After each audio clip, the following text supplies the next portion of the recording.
Intriguing hurts.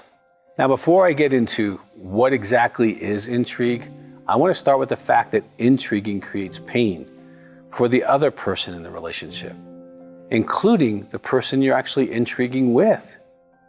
Now, again, I've worked with all three of these people for decades. The person who's doing the intrigue, the person who's being intrigued toward, and the spouse of the person who's intriguing. Now, let's first discuss the spouse of the intriguer.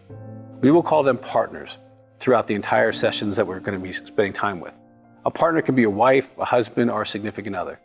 As an intriguer, your radar for people to intrigue with or have them notice you or notice them is on almost all the time. So you're out and about with your spouse and you notice someone. The eye contact, you're scanning, evaluating them in some manner. Then it starts to happen.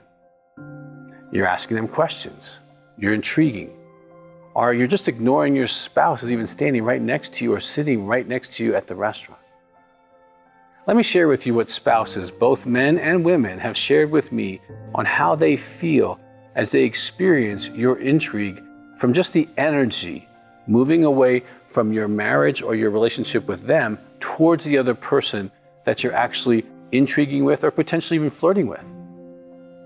They feel disrespected, uncherished, unprotected, less than, unattractive, not enough, compared to, hopeless, less attracted to you, less respect for you, frustrated that you won't grow up, and sometimes they feel trapped. This is what men and women have told me that are partners. This is how they feel. Let's go through that again. Disrespected, uncherished, unprotected, less than, unattractive, not enough, compared to, hopeless, less attracted to you, less respect for you, frustrated that you won't grow up. Now, why would anyone want their spouse to feel this much pain? And in some cases, very regularly. There's some people who won't even go out with their spouse anymore. Again, this can be real people, could be pornography, could just be inappropriate images or fantasy that distracts you in real time. It could be the Facebook, the social media images, or the conversations that are rolling around in your head with someone else while you're sitting there with your spouse.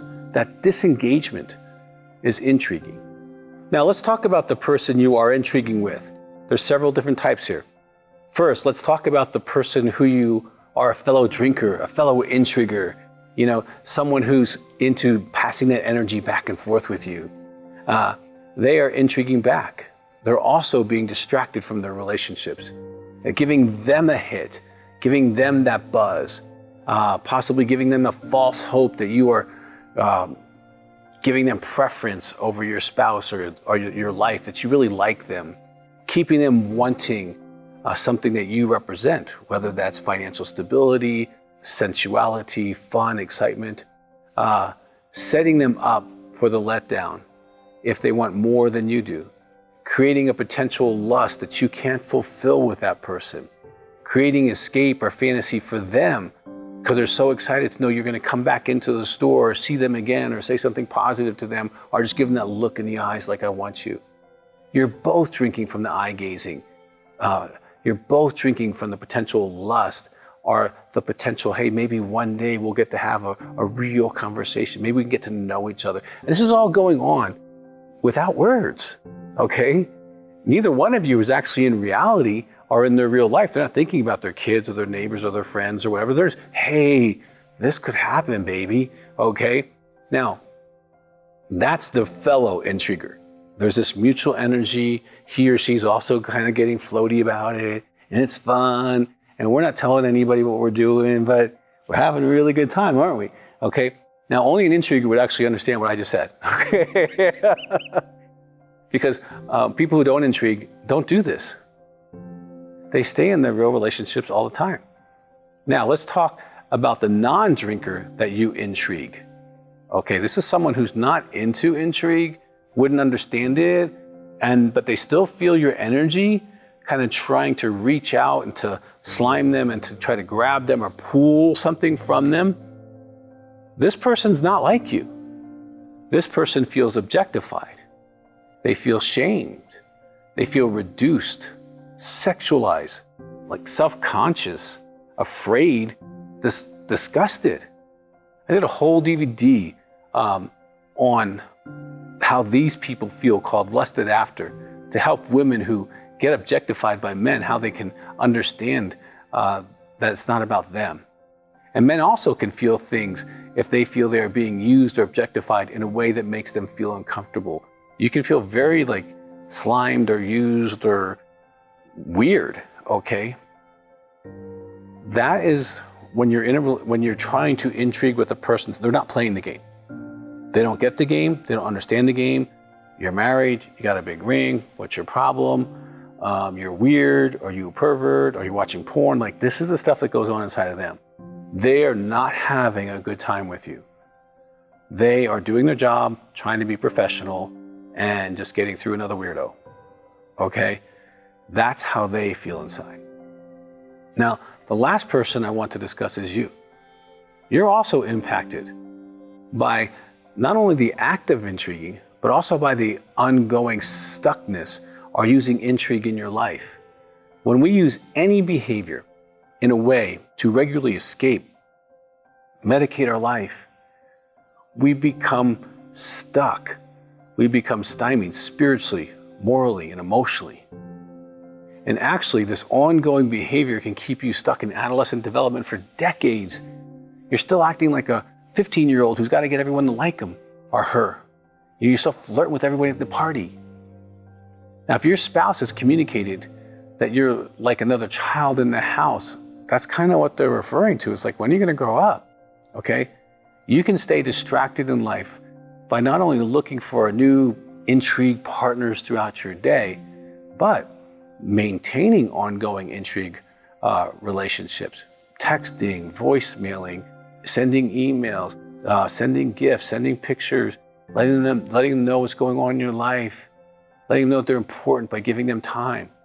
You can actually organize and route your life by staying in contact with the barista person or the person at the bar or the gym or the bank or the store that you frequent or some other route that you have. You make sure, oh, that secretary's in that office. I need to make sure I get there by the end of the week. I want to see her, okay? Or, oh, that guy, he only works on Thursdays, or he only works out at 7 a.m. at the gym. I need to get there at that time, okay? And you actually route your day or your week around the different intrigue relationships you have, okay? The loss of time, going places, learning and trying to learn their work schedule, their workout times, their coffee breaks, so that you can get in there and get your little hit, okay? You tend to stay kind of trapped in that kind of cycle. But the other thing is the impact it has on you as far as it relates to your spouse. You start thinking less about your spouse. You start thinking the more negative things.